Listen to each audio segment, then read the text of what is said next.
جب اگلا سوال ہے، اگر شیخ عبد القادر جیلانی رحمۃ اللہ علیہ کو علم غیب تھا تو انہوں نے نبی صلی اللہ علیہ وآلہ وسلم کی ولادت کی تاریخ کیوں غلط لکھی، اور اس کا حوالہ کیا ہے کہ انہوں نے غلط لکھا ہے؟ یہ شیخ عبد القادر جیلانی نے اگر غلط لکھی ہے تو جو 11ویں کھا رہے ہیں پکا پکا کے، یہ ان سے پوچھنا چاہیے نا۔ ان کا تو دعویٰ ہے کہ شیخ عبد القادر جیلانی رحمہ اللہ تعالی المتوفی 561 ہجری، جو 6 صدی ہجری میں ایک بہت بڑے عالم دین تھے، وہ مطلب غیب جانتے تھے۔ اگر وہ غیب کا علم جانتے تھے تو اتنی بڑی غلطی ان سے ہو؟ یہ جناب ان کی جو مشہور کتاب ہے نا، غنیت الطالبین،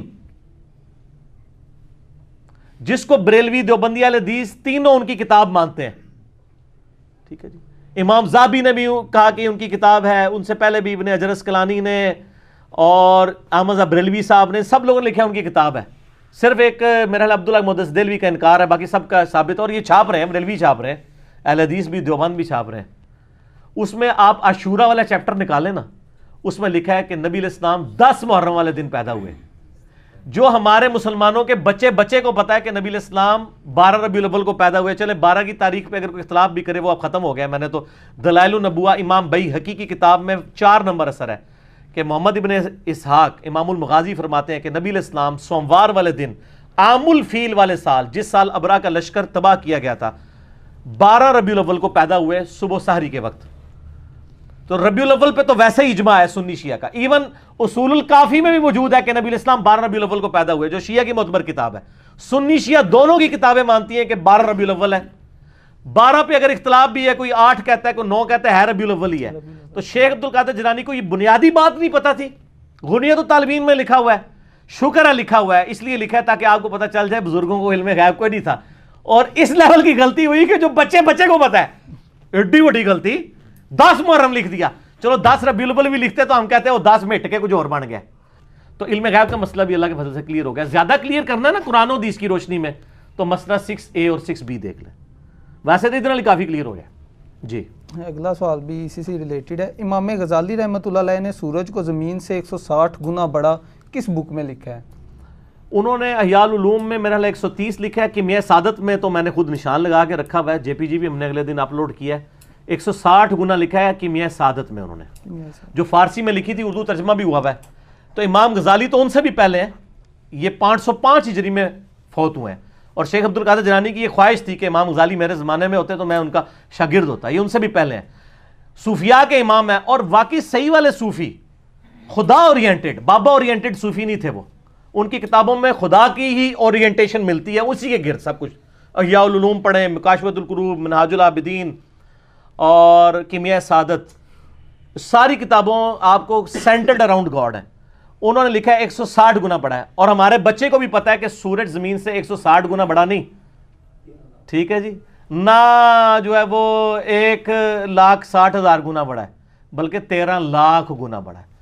اس کا مطلب ہے امام غزالی رحمۃ اللہ علیہ کو بھی علم غیب نہیں تھا، ورنہ اتنی بڑی سائنٹیفک غلطی وہ نہ کرتے۔ سر من لوڑ اور کتنا کریے تو انہوں منانے ہستے کہ غیب صرف اللہ کے پاس ہے۔ اللہ تعالیٰ اپنے بندوں میں سے جسے چاہتا ہے غیب کی خبر عطا فرماتا ہے، اور وہ بندے ہوتے ہیں صرف انبیاء۔ سورہ آل عمران کی آیت نمبر ہے 179، آل عمران 179، اعوذ باللہ من الشیطان الرجیم، بڑے سخت الفاظ ہیں، اس کے بعد کوئی شرم کرے گا بیان کرتے ہوئے علم غیب کسی اور کے لیے۔ اللہ تعالیٰ فرماتا ہے وَمَا كَانَ اللَّهُ لِيُطْلِعَكُمْ عَلَى الْغَيْبِ، اللہ کی یہ شان نہیں کہ ہر بندے کو غیب بتا دے، وَلَٰكِنَّ اللَّهَ يَجْتَبِي مِن رُّسُلِهِ مَن يَشَاءُ، بلکہ اللہ صرف رسولوں کو اللہ کہتا ہے کہ میری توہین ہے کہ میں ہر بندے کو غیب بتاؤں، صرف رسولوں کو بتاؤں گا۔ فَآمِنُوا بِاللَّهِ وَرُسُلِهِ، پس ایمان لاؤ اللہ اور اس کے رسول پہ۔ ابو بکر، عمر، عثمان و علی کا بھی کام ہے کہ وہ نبی کی غیب کے اوپر ایمان لائیں، اور میرا اور آپ کا بھی، اور شیخ عبد القادر جیلانی اور امام غزالی کا بھی یہی کام ہے کہ وہ صرف ایمان لے کے آئیں، غیب کا علم نہیں ان کے پاس ہو سکتا۔ وَإِن تُؤْمِنُوا وَتَتَّقُوا فَلَكُمْ أَجْرٌ عَظِيمٌ، اگر تم ایمان لاؤ گے اور تقوی اختیار کرو گے تمہارے لیے اجر عظیم ہوگا۔ اللہ تعالیٰ تو فرماتا ہے کہ یہ میری بے عزتی کرنا ہے کہ کوئی شخص کہے کہ میں ہر شخص کو غیب کی خبر دیتا ہوں۔ ایک چیز ہے بخاری مسلم میں کہ میری وفات کے بعد نبی علیہ السلام فرمایا خواب کے ذریعے اللہ تعالیٰ کسی کو کوئی بات بتا دے، اور اس کے علاوہ کوئی نہیں۔ لیکن خواب کے ذریعے بھی کیا بتائی کہ شیخ عبد القادر جیلانی نے 10 محرم حضور کی پیدائش کا دن لکھ لیا اور امام غزالی نے 160 والی یہ بات لکھ لی، اور یہاں تو لوگ کہتے ہیں جی وہ شاہ شمس تبریز نے کیا تو بھی شمس تھا میں بھی شمس، اور سورج کو پاس بلایا جناب ملتان گرمی اس لیے ہوتی ہے. سر ملتان گرمی اس لیے نہیں ہوتی. اے شاہ شمس تبریز اگر ایک کام جڑا نا سکردوش کر دے نا تو انشاءاللہ حالے تک سکردوش پھر بھی برف ہی ہوتی رہتی، ٹھیک ہے نا. وہ ایکویٹر کے جو بھی نزدیک ہوتا جائے گا تو وہ گرمی بڑھتی جائے گی سر. تو یہ بھی اشارہ ہے ملتان میں جو ہے نا وہ گرمی اس لیے نہیں ہوتی ہے، وہ نیچرلی ہوتی ہے گرمی ملتان میں. تو یہ جھوٹے واقعات ہیں. یہاں تو ہر وہ سودا بکتا ہے جس میں وہ میں نے آپ کو بتایا نا کہ مثنوی مولانا روم میں ایک جعلی واقعہ لکھا ہوا ہے کہ جی موسیٰ علیہ السلام ایک بندے کے پاس سے گزرے، وہ کہہ رہا تھا اللہ کبھی میرے پاس آ، میں تجھے کنگھی کروں، میں تجھے نہلاؤں دلاؤں اچھے کپڑے پہناؤں. تو موسیٰ علیہ السلام نے اسے کہا کہ اللہ تعالیٰ کے بارے میں یہ صفات نہ منسوب کرو، ٹھیک ہے. جب موسیٰ علیہ السلام اللہ کے پاس گئے تو اللہ نے الٹا موسیٰ کو ڈانٹ دیا نعوذ باللہ کہ تو میرا بندہ ہی ناراض کر چھڑے. تو موسیٰ اور کیا کردا، موسیٰ دی ڈیوٹی ہے لوگوں نے دسیا کہ بھی اللہ نو کنج مننا ہے، اللہ کو گڈا ہے، اللہ کی صفات ہے لیس کمثلہ شیء وہو السمیع البصیر. اللہ کی مثل کوئی شے نہیں ہے، وہ سننے والا دیکھنے والا ہے. اللہ کی صفات ہے ولا تقولوا علی اللہ الا الحق، اللہ کے اوپر مت بولو سوائے اس کے جو حق ہے. اللہ کے بارے میں آپ نے وہی عقیدہ رکھنا ہے نا جو پیغمبروں نے بتانا ہے. اگر پیغمبروں کو عقیدہ نہیں پتا، ان نانگے بابوں کو پتا ہے جن کے پیچھے اللہ پیغمبروں کو ڈانٹ رہا ہے، تو سر یہ دیکھیں وہ بابے کو بچاتے ہوئے پیغمبر کو انہوں نے کہہ دیا کہ پیغمبر کو دین نہیں آتا تھا، اس نانگے کو آتا تھا. تو اس کا مطلب اگر پیغمبر کو دین نہ آئے تو اس کا مطلب کیا ہے؟ اس کا مطلب یہ ہے کہ اللہ کو نہیں آیا پڑھانا. پیغمبر کو تو بعد میں دیکھیں گے نا. دیکھیں پیغمبر کون ہے؟ اللہ کا ریپریزنٹیٹو. خدا نے اسے بھیجا ہے کہ تو نے لوگوں کو دین سکھانا ہے. اس کو تو دین نہیں آیا، ایک نانگے کو آ گیا. دیکھیں انجانے میں یہ لوگ کس طرح انبیاء کی بھی اور اللہ کی بھی توہین کر جاتے ہیں. یہ سارے یہ مولانا روم کی مثنوی کے اندر جھوٹے اور جعلی واقعات لکھے ہوئے ہیں. اللہ تعالیٰ ہدایت دے. ہمارے وائزین پڑھ پڑھ کے سنا رہے ہوتے ہیں. اور ایک اور بھی مشہور کیا جی، وہ ایک بندہ اللہ نے کہا منو انسانی گوشت چاہیے، ٹھیک ہے.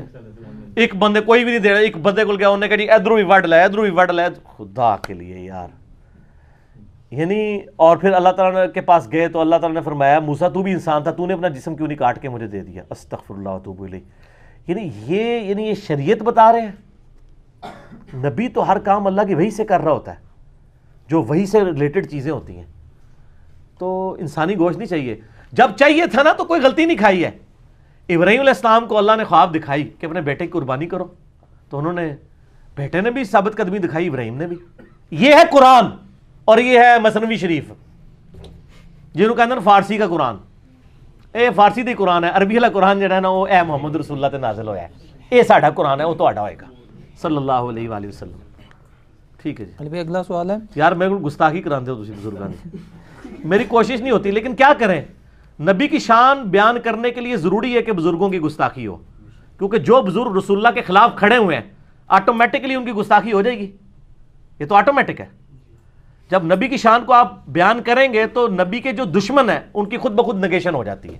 ایک دین وہ ہے جو اللہ نے اپنے نبی کے ذریعے ہم تک پہنچایا ہے، ایک وہ دین ہے جو بابوں نے قصے کہانیوں کے ذریعے پہنچایا ہے. تو یا پھر نبی علیہ السلام کو مان لیں. میں اس میں اکثر بیان کرتا ہوں کتنا مشہور کیا ہوا انہوں نے. مجھے بڑی خوشی اس دن مفتی اکمل صاحب کو بھی خیال آیا، انہوں نے بھی کہہ دیا جعلی واقعہ ہے. شاید میری کلپ دیکھ کے انہوں نے کہا پہلے تو کسی کی جرت نہیں ہوئی ہے، بچپن سے پڑھایا جی ویسے کرنی نے دند پان دیتے جی اپنے. سنا میں نا آپ نے؟ بڑا مشہور. اور لوگ 2 نفل پڑھتے ہیں ویسے کرنی کے، کہتے کیلا ان کے لیے نازل ہوا تھا. سر کیلے کا ذکر جو ہے نا، کیلے کا ذکر قرآن میں سورہ واقعہ کے اندر موجود ہے کہ کیلوں کے گچھے جنت میں ہوں گے. ویسے کرنی دے ابا جی پردادا جی حضرت بابا آدم تو بھی مطلب جڑا اس تو بھی پہلے جڑا ہے نا اے کیلے موجود نے، اللہ نے جنت میں رکھے ہوئے.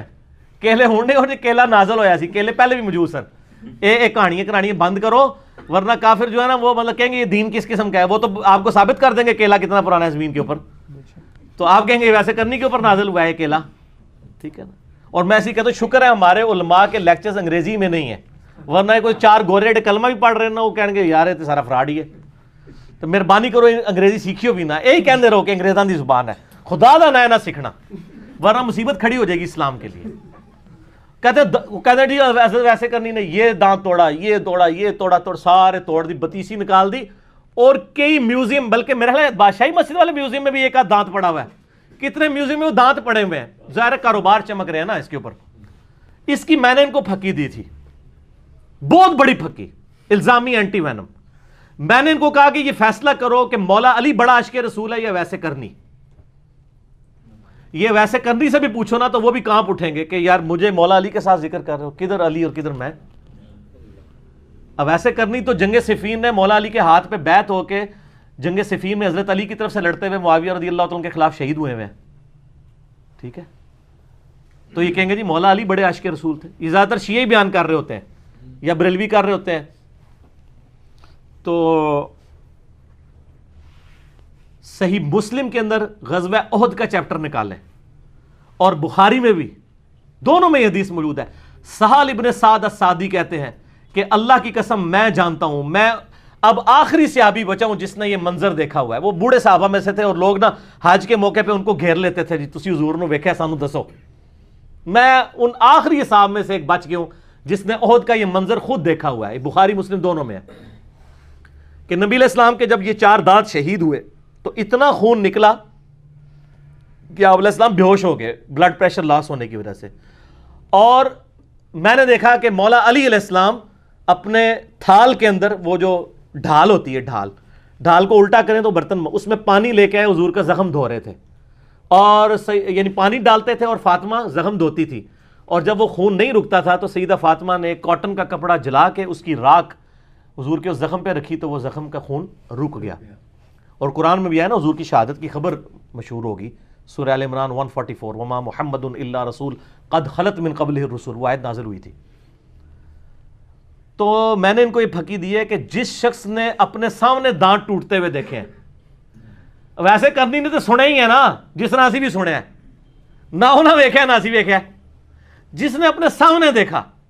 کس نے؟ مولا علی اور فاطمہ نے, جنہوں نے اپنے ہاتھوں سے اس کا مرہم پٹی کی, اس زخم کی, انہوں نے اپنے دانت نہیں توڑے. جناب اے انجینئرنگ ہے, کہتے ہیں انجینئرنگ کرتا ہے. اگر مولا علی اور فاطمہ نے دانت نہیں توڑے تو سر انہوں تو بڑا کوئی عاشق رسول نہیں ہے. تو اب ایسے کرنی نے بھی نہیں توڑے, یہ واقعی جعلی ہے. تو یہ بس ٹنی ہے, یہ ٹنی سنی نہیں ہے, سنا کے سننی, ٹنی اسی پڑھ پڑھا کے سننی. ٹھیک ہو.